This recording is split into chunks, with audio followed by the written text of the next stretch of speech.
Shalom saudara-saudaraku yang dikasihi Tuhan, bertemu lagi dalam renungan harian Covenant City Church. Jangan bingung saudara mendengar renungan ini dalam bahasa Indonesia, karena ini adalah renungan harian yang dibawakan dari CCC Bahasa Indonesia Ministry, di mana kita akan membawakan renungan dalam bahasa Indonesia setiap 1 minggu sekali, yang akan kami tayangkan setiap hari Kamis di channel YouTube Covenant City Church.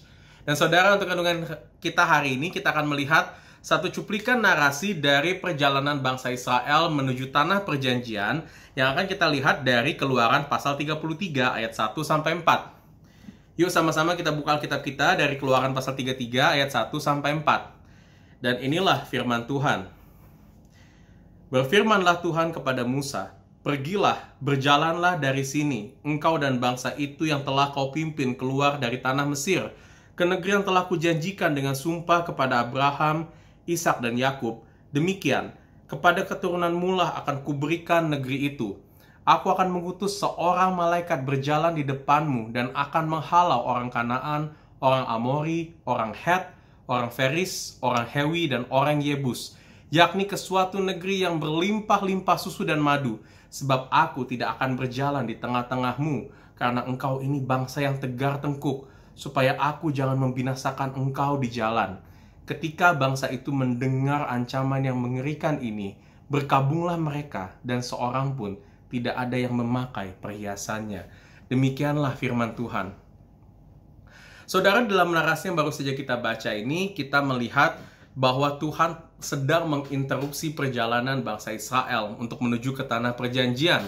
Dan interupsi ini terjadi, saudara-saudara, karena di pasal sebelum ini, yaitu di pasal ke-32, Keluaran pasal 32, kita melihat bangsa Israel telah melakukan dosa yang begitu besar. Mereka memberontak Allah dengan mereka membuat lembu emas, menyembah lembu emas tersebut, seolah-olah mereka menyembah Tuhan Allah, dan Tuhan geram, Tuhan murka atas bangsa Israel. Dan karena itulah di pasal ke-33, di situ Tuhan katakan bahwa Tuhan tidak lagi akan berjalan bersama-sama dengan mereka. Tuhan tetap akan mengirim malaikatnya, Tuhan akan memimpin mereka menuju tanah perjanjian, dan Tuhan tetap akan memastikan janjinya itu tergenapi. Tapi Tuhan tidak lagi akan berjalan bersama-sama dengan mereka, karena mereka adalah bangsa yang tegar tengkuk, mereka adalah bangsa yang telah memberontak, yang telah menyeleweng dari pimpinan Allah. Dan saudara sekalian, ketika bangsa Israel mendengar hal ini, inilah ancaman terbesar, ancaman yang mengerikan, yang dikatakan yang membuat mereka itu berkabung. Dan dikatakan di ayat keempat, mereka tidak memakai lagi perhiasannya, yang berarti ini adalah berkabung yang sangat amat dalam. Mereka kehilangan sesuatu yang sangat berharga dalam kehidupan mereka. Nah saudara, kalau kita perhatikan apa yang kita baca di narasi kita hari ini, kita melihat kok sepertinya ini sebenarnya bukan tawaran yang jelek-jelek banget kok. Kita lihat Tuhan tetap kok akan memimpin bangsa Israel. Tuhan tetap kok akan membawa mereka masuk ke negeri yang berlimpah susu dan madu. Artinya Tuhan tetap akan membawa mereka menjadi bangsa yang besar, bangsa di mana mereka akan tinggal di tanah yang subur, yang akan membawa mereka menjadi bangsa yang makmur, gitu. Dan lagi pula Tuhan juga akan memberikan malaikat Tuhan, di mana malaikat Tuhan tetap memiliki kuasa untuk mengalahkan musuh-musuh yang akan mereka hadapi saat mereka masuk ke tanah perjanjian. Mereka akan menjadi bangsa pemenang. Tapi kenapa? Kita lihat di ayat keempat, ini adalah ancaman yang mengerikan. Dan saudara sekalian, kita lihat di sini, karena Tuhan Allah tidak lagi hadir di tengah-tengah mereka, karena Tuhan Allah tidak lagi memimpin kehidupan mereka, inilah ancaman yang mengerikan yang sebenarnya dialami oleh bangsa Israel pada waktu itu, yang mengancam mereka pada saat itu. Dan ini kita melihat satu hal yang menjadi esensi dari perjalanan bangsa Israel. Bahwa perjalanan bangsa Israel itu bukanlah sebenarnya mengenai tentang tanah perjanjian. Esensi dari perjalanan bangsa Israel bukanlah tentang mereka menjadi bangsa yang menang, menjadi bangsa yang besar. Tetapi esensi dari perjalanan, dari bagaimana mereka menjadi bangsa, mereka menduduki tanah perjanjian, adalah di mana Tuhan hadir dan memimpin kehidupan dan perjalanan mereka. Dan saudara-saudara sekalian, tanpa hadirnya Tuhan, apalah artinya tanah perjanjian? Apalah artinya kemenangan?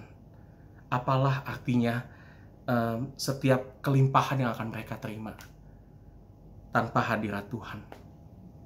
Nah saudara, dalam kehidupan kita sekarang, kita mungkin mengharapkan sesuatu yang enak dalam kehidupan kita, sesuatu yang nyaman dalam kehidupan kita. Kita mungkin mengharapkan kehidupan yang berkelimpahan.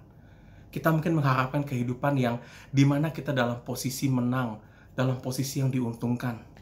Kita mungkin berharap bahwa kita juga akan menjadi seseorang atau menjadi satu hal yang besar di dalam kehidupan ini.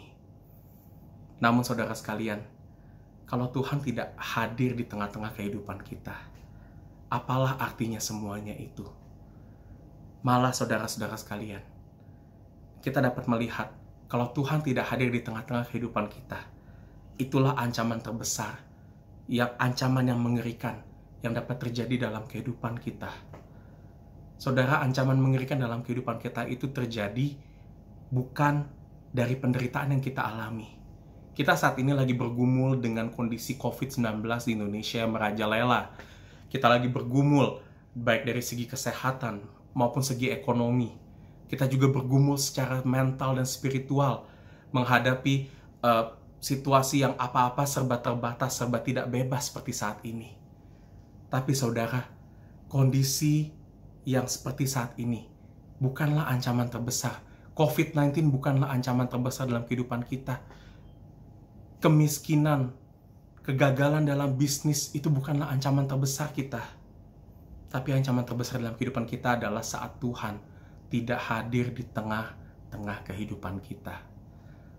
Tapi saudara, kita sebagai orang-orang yang telah menerima Kristus sebagai Tuhan dan Juru Selamat, saudara-saudara, kita tidak mungkin kehilangan hadirat Allah di tengah-tengah kita.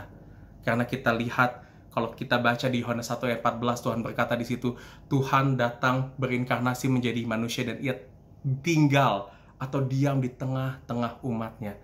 Dan ini adalah janji Tuhan yang ya dan amin. Ini adalah janji Tuhan yang pasti dalam kehidupan semua orang percaya. Kita tidak mungkin kehilangan hadirat Allah.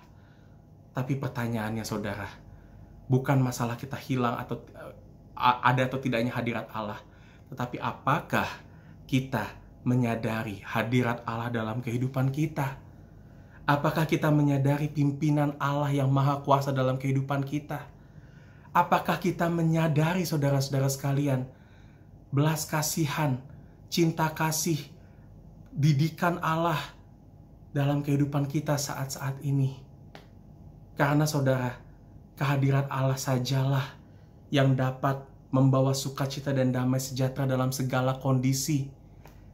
Karena hanya di dalam kita menyadari Allah yang memimpin kita sajalah, di situ kita merasa tenang, kita merasa damai. Karena kita menyadari bahwa Allah yang maha kuasa dan berdaulat ini, Ia mengontrol segala sesuatu dalam kehidupan kita. Dan Ia terus memimpin kehidupan kita untuk melihat Dia dan untuk mendapatkan sukacita dan damai sejahtera yang abadi hanya di dalam dirinya saja.